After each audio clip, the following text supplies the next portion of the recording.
If you want to learn how to master your brain and navigate effortlessly away from the most common mistakes and myths that most people have, then you're in the right place. I'm going to share and expose the 3 biggest myths about the brain, including ones you hear about being a right brain or a left brain person. And for each one, I'm also going to share proven ways to counter these myths.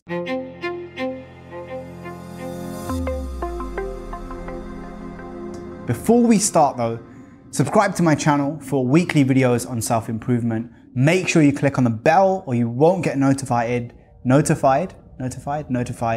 when new videos come out. Anyway, without further ado, let's do this. The first myth is believing that you're either a left brain person or a right brain person. And the chances are that once upon a time, during your innocent musings on the internet, watching YouTube videos like this, you saw this picture of right brain and left brain. Now it looks cool, but it's a myth that you're either logical, facts-driven and left brain, or you're intuitive, arts and an imaginative type, which is right brain. I'm here to tell you that not only is this not true, but it's also damaging to believe. Your brain is a very intricate and complex organ. Despite decades of research and study by people who are way smarter than I am, the brain is still something that we know relatively little about. Even so, if you just Google right brain, left brain characteristics, you are bombarded with pages and pages of results, each one of them claiming to tell you which one you are.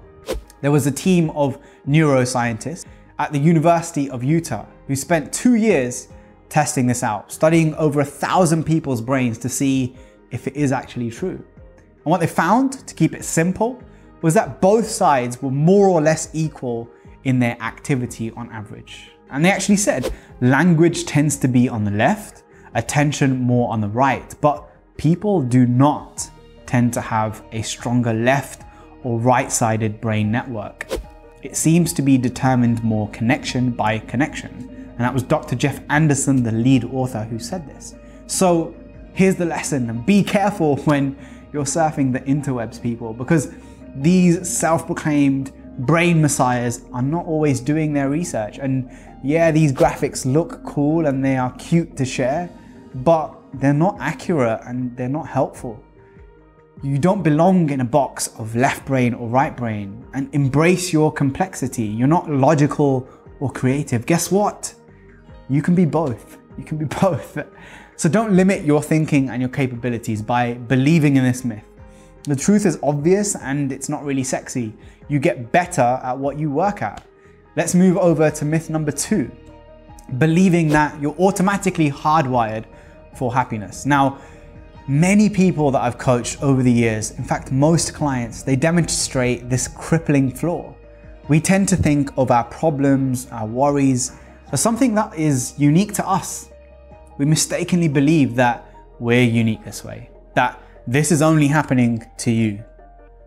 Let me be honest with you. Let me reveal what I found from working with thousands of people around the world. Something that probably will surprise you, you might not even agree with. Our mental biases and flaws, they're quite common, and we tend to make very similar mistakes, very similar. Yes, there are some unique factors to where you are and the problems you experience, but when you look from a broader perspective, there's similarities that exist. Instead of personalizing your problems and over-identifying with them and making them all about you, here's what I want you to try. What if you saw these challenges that you face right now as problems that are created by the brain generally, instead of something that happens to you specifically? Think of it this way. Imagine that you have a faulty mobile phone and it can only operate for 2 hours at 100% capacity, and then it needs a short break. Now, you could see this as a problem with your specific phone. You could get angry, frustrated, and feel like you're having bad luck. You could feel negative, beat yourself up and get tired.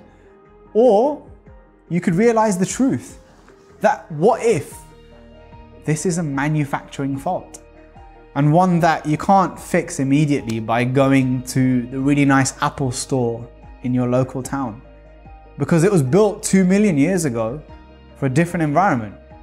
Okay, so I'm obviously simplifying things quite a lot here, but the point that I'm trying to make is simple.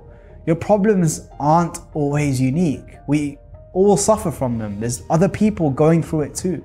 So plan for those, find out what they are. Life coaches love quoting Mr. Tony Robbins, but he was spot on when he said, we have a 2 million year old brain that isn't designed to be happy, but to survive. And as the quote so beautifully summarizes, your brain's designed to help you survive first and foremost. And this mechanism that we share, it's both deep and complex. In my work as a professionally trained coach and NLP practitioner, me and my clients and I, whichever way around it goes, we often identify these subconscious patterns to make sure that they're running in alignment to the goal that they want to achieve. And unfortunately, something which most people, even watching this video, are totally unaware of, or just not interested in discovering, is that they're kind of doomed to repeat these patterns, the same mistakes, again and again, because of these mental biases, these software faults. And there's something that we all experience from time to time. Not feeling motivated to go to the gym, not feeling confident about starting a new project or idea, being randomly affected by weird moods or feelings. But the difference between the people who succeed, those who dabble and get frustrated, and the ones who really win is simple. Working on your weak areas consistently and planning for them. So what's the lesson here? Think of your brain like an old computer with some common bugs, biases and flaws that we all contend with. Accept them, learn about them and how they manifest for you in particular, and then factor that into your behavior, into your habits so you can perform better. And if you want help finding out where you are, there's a free personality quiz on my site, which is linked down below in the info cards, that will tell you more about it all. Myth number 3, believing that your personality traits are fixed. You have personality traits, often from childhood, that for most people won't change. But before you get demoralized and you reach for the jar of chocolate chip cookies again, hold up a second. That doesn't mean you can't change. You can. I know because I did, and so have so many people that I've worked with. But guess what? It just takes work. And realistically, most people still won't change their personalities for 2 reasons. 1, they like the safe, comfortable default option of staying the same because it's easy. And 2, they don't know or believe that they can change. Fortunately for you though, we've already dispelled the idea that you can't change your personality traits. So you're immediately ahead of most people. Now, there are so many different theories and ideas out there about how your personality works, what it is, how it comes to be, how you measure it. But the general consensus is that it's shaped in the early years of your life, and it generally stays stable over time.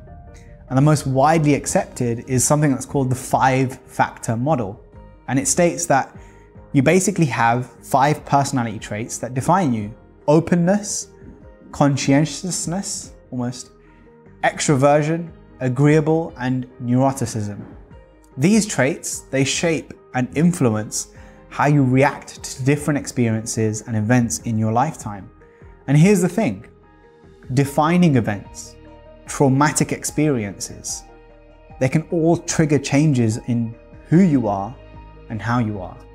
One of the latest pieces of research, which integrated 14 longitudinal studies that gathered information about people's personalities, it found that from the big 5 personality traits, all of them, they showed major fluctuations across individual participants' lives. So the lesson is, the best way to think of your personality is like a mold of clay. It's already in a kind of rough shape, hardening over time, but you can always work to change it and adjust it at any point. It's simple, but it's not easy. So let's recap the 3 myths: that you're left or right brain, that you're magically hardwired to be happy. You can be, but you got to install it. And that your personality traits are fixed. Now, I'd love to know, and tell me in the comments down below, which myth do you think that most people you know are most guilty of, and why? Subscribe to my channel, don't forget if you haven't. Click on the bell down below to be part of the notification squad. And as always, absorb the ideas that are unique and useful. Discard what isn't, the myths that are holding you back, and add the truth which is uniquely and truly your own. See you next time. Peace. And navigate effortlessly away from the most common myths.